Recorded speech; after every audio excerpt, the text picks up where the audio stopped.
وعن جابر بن عبد الله رضي الله تعالى عنهما قال رسول الله صلى الله عليه وسلم يود أهل العافية يوم القيامة আল্লাহর রাসূল বলেন হাশরের কঠিন ময়দানে সুস্থ ব্যক্তিরা আফসোস করবে। আফসোস কি আফসোস, কেন আফসোস?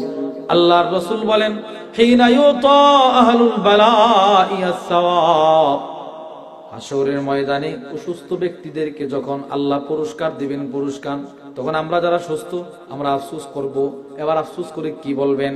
আল্লাহর নবী বলেন সুস্থ ব্যক্তিরা বলতে থাকবে হায় হায় যদি দুনিয়াতেও লাউ আন্না জুলুদাহুম কানাত কুরিদাত ফিদ দুনিয়া বিল মাকারিদ, আল্লাহর রাসূল বলেন পৃথিবীর সব সুস্থ ব্যক্তিরা ওই দিন আফসোস করে করে চিৎকার দিয়ে বলবে হায় রে, দুনিয়াতে যদি করাতের দ্বারা আমাদের চামড়াগুলো কাটা হইতো, আমরাও যদি কয়েকদিন অসুস্থ থাকতাম, তাহলে আজকে তো এদের মতো দামি দামি জান্নাতের মালিক হইতাম। সুস্থরা। আসসালামু আলাইকুম ওয়া রাহমাতুল্লাহি ওয়া বারাকাতুহু। এতক্ষণ শুনছিলেন ইউসুফ বিন ইকবাল হাফিজাহুল্লাহ ওনার মাধুর্যতাপূর্ণ আলোচনা, যার পরিচয়টা নতুন করে বাংলাদেশে দেওয়ার প্রয়োজন মনে হয় না। ওনাকে চিনে না বাংলাদেশে আলেম পন্ডিত যারা আছে, আমার মনে হয় এমন কেউ নাই যে ওনাকে চিনে না। ওনার আলোচনাতে রয়েছে অনেক গভীরতা, অনেক মাধুর্যতা। আমার মনে হয় প্রত্যেকটা মানুষের ওনার আলোচনা শোনা উচিত। বাংলাদেশে অনেক আলেম ওলামারা আছেন, অনেক বক্তারা আছেন, তারা আওয়াজের মঞ্চে বসে আউল ফাউল যত আলাপ আলোচনা, কিচ্ছা কাহিনী বানোয়াট আছে, সেগুলোই তাদের ওয়াজের মঞ্চ এবং সেগুলো নিয়ে তারা ব্যস্ত থাকে, সেগুলো নিয়ে তাদের আলোচনায় ভরপুর থাকে। এবং যত ইখতিলাফি মাসালা আছে, ইখতিলাফি বিষয়াদি আছে, ওই সমস্ত বিষয়াদি ওদের মূল টার্গেট।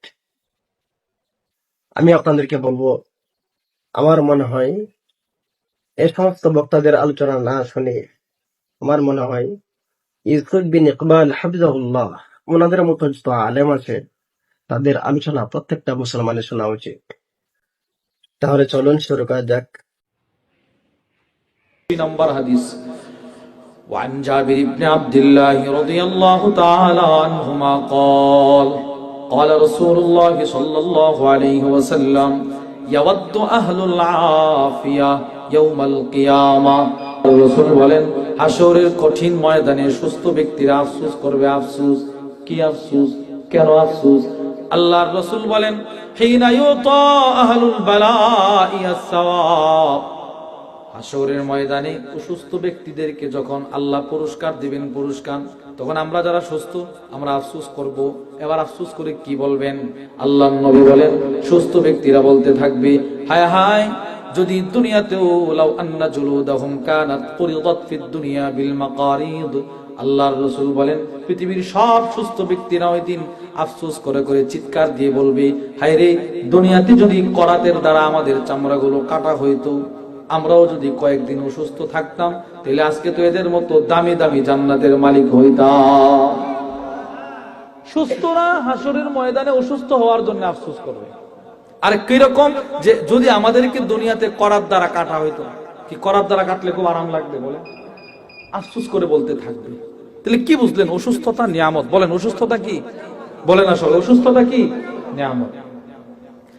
আচ্ছা, এখানে একটা বিষয় থেকে যায়, অসুস্থ ব্যক্তিদের জান্নাতের নিয়ামত দেখে সুস্থরা আফসোস করবে। উচিত তো ছিল অসুস্থরা আফসোস করা, কারণ অসুস্থ যারা তারা কি বেশি ইবাদত করতে পারে না যারা সুস্থ? তারা যারা সুস্থ, যারা ভালো, এরা বেশি ইবাদত করতে পারে, অসুস্থরা তো বেশি ইবাদত করতে পারে না।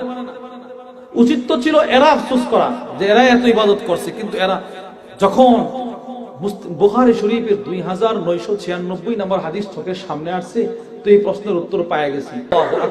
কোন মানুষ যদি ইবাদতরত অবস্থায় অসুস্থ হয়ে যায়,